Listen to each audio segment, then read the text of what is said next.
morning students, I am Rashni Mehta. Students, as you know, we are reading chapter number 1, 3 questions. First part we have already discussed yesterday. Today we will discuss second part. So let's start.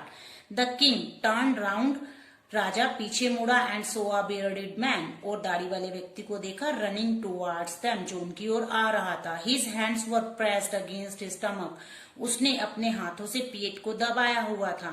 From which blood was flowing, जहां से blood आ रहा था. When he reach the king he fainted, जब वो राजा के पास पहुंचा. Fainted means lost consciousness, बेहोश हो जाना, बेहोश हो गया. And fell to the ground, और ग्राउंड पे गिर गया.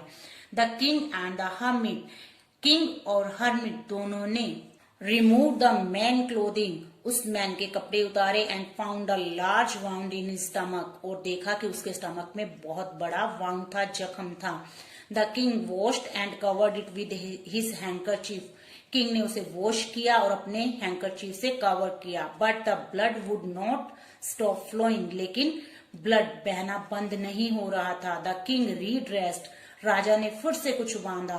The wound until at last the bleeding at stop, और तब तक बांधता रहा जब तक ब्लीडिंग रुक नहीं गई.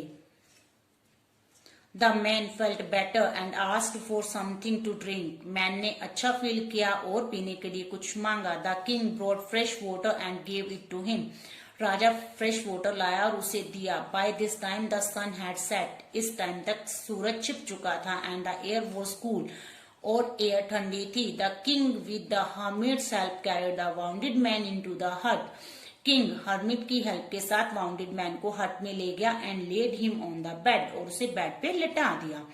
The man closed his eyes and lay quiet, man ने अपनी आईज क्लोज की और चुपचाप लेट गया. The king tired by his walk and the work, राजा जो कि अपने चलने से और वर्क करने से थका हुआ था. ही हैड डन, जो उसने अभी किया था. ले डाउन, नीचे लेटा. ऑन द फ्लोर, फर्श पर. And slept through the night, और पूरी रात सोता रहा. When he awoke, जब वो जागा. It was several minutes before, कुछ ही मिनटों के बाद. ही कुड रिमेम्बर, उसे याद आया. Where he was, वो कहाँ था. और who the strange bearded man lying on the bed was, और बेड पर लेटा हुआ दाढ़ी वाला व्यक्ति कौन था. Forgive me, मुझे माफ कर दो. said the bearded man, bearded man ने कहा. in a weak voice, बहुत ही weak voice में. when he saw that the king was awake, जब उसने देखा कि राजा जाग गया था. I do not know you and have nothing to forgive you for, said the king. राजा ने कहा, मैं आपको नहीं जानता और मैं आपको किस बात के लिए माफ करूं. You do not know me, आप मुझे नहीं जानते. But I know you, लेकिन मैं आपको जानता हूँ. I am that enemy of yours, मैं आपका एक enemy हूँ. Who swore revenge on you, जो आपसे बदला लेना चाहता है. Because you put my brother to death, क्योंकि आपने मेरे भाई को मार दिया. And seized my property, और मेरी property छीन ली. I knew you had gone alone to see that hermit, मुझे पता था कि तुम उस हर्मिट के पास अकेले जाओगे. And I made up my mind to kill you, और मैंने आपको मारने का प्लान बनाया. On your way home, आपको रास्ते में. But the day passed, लेकिन दिन बीत गया. And you didn't return, आप लौटे नहीं. So I left my hiding place, इसलिए मैंने अपने छुपने की जगह को छोड़ा. And I came upon your bodyguard, और मुझे आपका बॉडीगार्ड मिला. हु रिकॉग्नाइज्ड मी, जो मुझे पहचान गया. एंड वाउंडेड मी, और मुझे जख्मी कर दिया. आई एस्केप्ड फ्रॉम हिम, मैं उससे बच निकला. But I should have died if you had not dressed my wounds, लेकिन मैं मर गया होता अगर आपने मेरे जख्मों पे पट्टी ना बांधी होती. I wish to kill you, मैं तो आपको मारना चाहता था. And you have saved my life, और आपने मेरी लाइफ बचाई. नाउ इफ आई लिव, और अगर अब मैं जिंदा हूं. आई विल सर्व यू, मैं आपकी सेवा करूंगा. As your most faithful servant, आपका मोस्ट फेथफुल सर्वेंट बनकर. And will order my sons to do the same, और अपने बेटों को भी ऐसा करने का ऑर्डर दूंगा. फॉरगिव मी, मुझे माफ कर दो. The king was very happy, राजा बहुत खुश था. To have made peace with his enemy so easily, अपने शत्रु से इतनी इजीली मित्रता करके. And to have won him over as a friend, और उसे अपने फ्रेंड के रूप में जीत कर. He not only forgive him but said he would send his servants and his own doctor to look after him. उसने ना केवल उसको माफ किया बल्कि उसने उसके साथ अपने सर्वेंट और अपने डॉक्टर भेजे उसकी देखभाल करने के लिए. एंड ही प्रॉमिस्ड, और उसने प्रॉमिस किया to give back the man his property, कि उस व्यक्ति को उसकी प्रॉपर्टी देने का. लीविंग द वाउंडेड मैन, जख्मी व्यक्ति को छोड़कर the king went out of the hut, hut के बाहर गया. And looked around for the hermit, और चारों ओर हर्मिट को देखा. Before going away he wished once more to get answer, वहां से जाने से पहले वो चाहता था कि वो उसको उसके आंसर्स मिल जाएं क्वेश्चंस के. The hermit was on his knees sowing seed, और हर्मिट उस टाइम बेड्स में बीज बो रहा था. That had been dug the day before, जिसे कि एक दिन पहले ही डग किया जा चुका था. The king went up to the hermit and said, king hermit के पास गया और कहा, for the last time I beg you, मैं आपसे रिक्वेस्ट करता हूं, to answer my questions wise man, मेरे क्वेश्चंस के आंसर्स दो.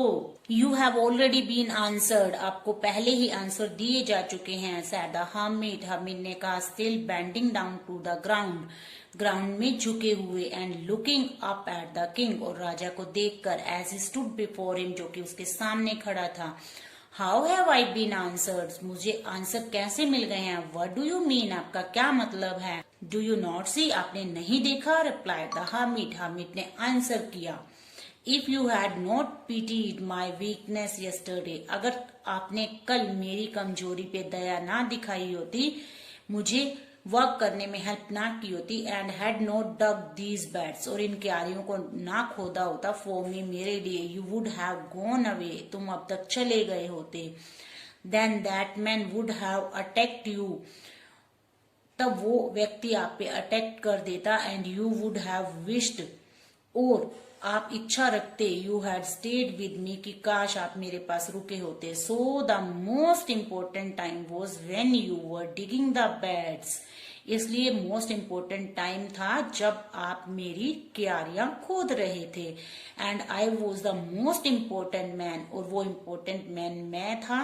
And to do me good was your most important business, और मेरी भलाई करना आपका सबसे जरूरी काम था. आफ्टरवर्ड्स, उसके बाद, when the man ran to us, वो व्यक्ति हमारे पास दौड़ के आया. The most important time was when you were caring for him, और मोस्ट इम्पोर्टेंट टाइम वही था जब आप उसकी केयर कर रहे थे. Because if you had not dressed his wounds, अगर आपने उसके जख्मों में पट्टी ना बांधी होती, ही वुड हैव डाइड, वो मर गया होता. Without having made peace with you, आपसे मित्रता किए बिना.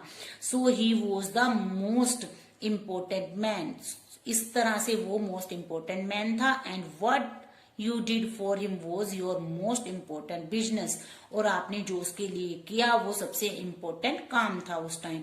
रिमेम्बर देन, याद रखो. There is only one time that is important, बस एक ही टाइम इम्पोर्टेंट है. And that time is now, और वो टाइम क्या है, अब का time. Mean to say present moments. It is the most important time because it is the only time we have any power to act. ये सबसे important time है क्योंकि इस टाइम हमारे पास पावर है उस काम को करने की. The most necessary person is the person, और मोस्ट नेसेसरी पर्सन वो पर्सन है you are with at a particular moment, जो आपके साथ एक पर्टिकुलर मोमेंट में होता है. For no one knows what will happen, क्योंकि कोई नहीं जानता कि क्या हो जाएगा इन द फ्यूचर में. And whether we will meet anyone else, और हम किसी को मिल पाएंगे या नहीं.